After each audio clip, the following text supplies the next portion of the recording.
I'm William Nozak, and in this module, I'm going to cover growing and engaging an audience. Why grow and engage an audience? To grow your business, to grow your persona or your who you are in a space, to grow a name.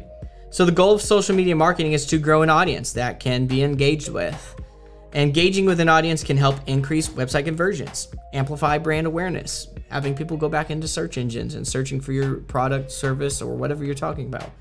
And we can satisfy customers because customers like real-time communication, and they can gain that through social media. And they can gain really direct access to us because of allowing them to push through messages and things. So growing and engaging with an audience helps to humanize the brand. We don't want to be just this brand that people just don't connect with. We don't want to help run these brands unless you yourself are your brand. So 10 ways to grow an audience: listen and act, contests, include visuals, share videos, update profiles often, offer entertainment, hashtags, tagging, humor, and paid social media. Listen and act.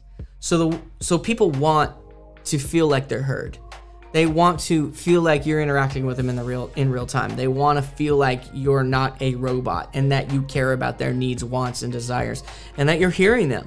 And so this gives them that ability. It helps people to feel like they're having a great experience with you, especially when we're communicating in real time. This can turn a great experience into a very poor experience if you do it poorly. Contests. We want to do giveaways. We want to buy stuff and give it away. We want to give people reasons to share our social media, to tag their friends, to find and help hunt down new potential users of our content and our business's service and product.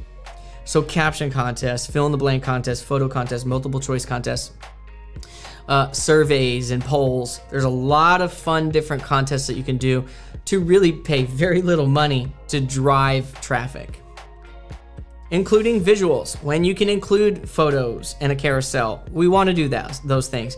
Textual posts can be kind of boring, so we want to add some visual components using videos and photography. And certainly the old rule is canned photo really doesn't go very far anywhere, so we want to take original photography when we can, taking beautiful photography, even spending a little bit of time touching it up with different phone tools or Adobe Suite.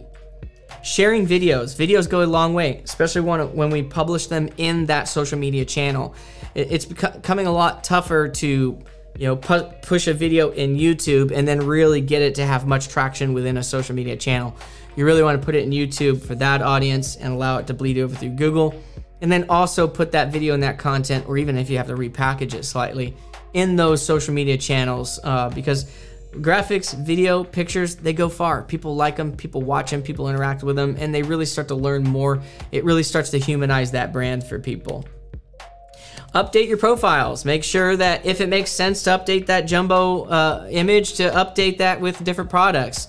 If it makes sense to keep it the same all the time for brand consistency, whatever's allowed in your brand guide, whatever's allowed by the people that make those decisions, will do those things. A lot of times it's just going to give more reasons for people to fall in love with you. At the same time, we don't want to make it where people don't recognize your channel as your brand's channel. At any time that happens, we've done the wrong things. Maybe we need to go back to just a branded top image and a branded monogram logo of some sort. So use this, but use this with caution. Offer entertainment. Be funny. Crack jokes. Be appropriate. Don't say things that are going to offend people unless that's your brand, unless your brand's just offensive. So we want to be inclusive of people and different ways that people think.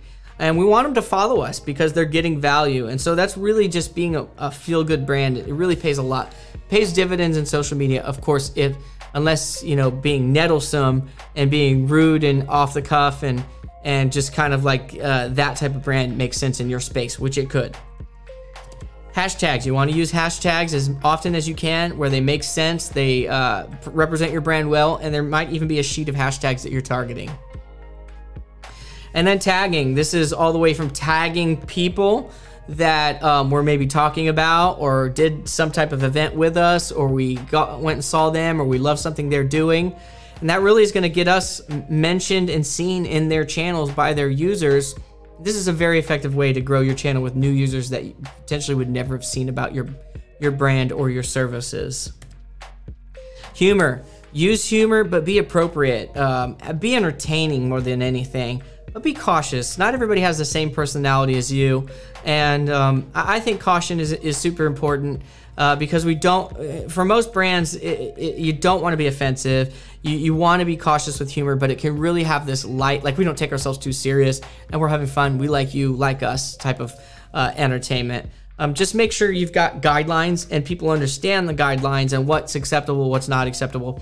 And oftentimes you're gonna have some people that do it wrong, and then those are just teaching moments, and you know, what's cool to do, what's not cool to do on a brand, or even someone's personal page where they're linking to your company page. There's just gonna be some infractions here usually, but it's kind of like Southwest, the airlines. It's good to have fun. It's good to share the love. And then page social media. You can't go wrong with boosting things. You can't go wrong with using Facebook Business, Twitter marketing, Instagram, of course, YouTube. All of these ways of growing your channel, growing your traffic, they're effective. You certainly have to track the impression loads, click loads, and lead loads, because those at the end of the day are ad dollars. What's the goal? Are we trying to drive traffic, drive brand awareness, get leads? Certainly at the end of the day, we assume this is going to lead to leads or clients. So, but some of it's kind of soft. Like it's not really like, hey, our impression load's now 1 million, and every 1 million impressions gets us this. And sometimes we can think about that in equations, like every impression load, 1 million divided by 1,000. We've got this conversion rate of impressions to clicks, clicks to leads, leads to sales. But also at the same time, some of it's just kind of drumming up that impression load so that people are seeing you. Because some industries are not all just at the bottom of the funnel. People look around when they're ready to buy.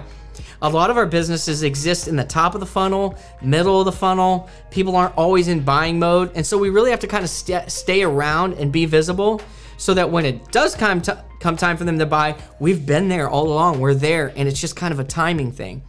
And so there's a lot of time spent on that when sales aren't happening. Of course, it's a push and pull relationship, but it's one of those things that we just don't do away with. Paid social media can help drive traffic, help get us those bottom of the funnel people when they're ready to buy. And then also it can help us kind of get that ball rolling where we do post, we're getting more traction from just our free publishing and free content. That's growing and engaging an audience. Of course, you're gonna have some of your own tricks to the trade.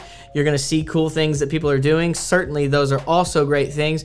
Always remember you can create a list of rules of how you run your social media, or follow a list and then try to iterate on that list when new things are working, when things no longer work. If you need to, go back and watch that. If not, I'll see you in the next module.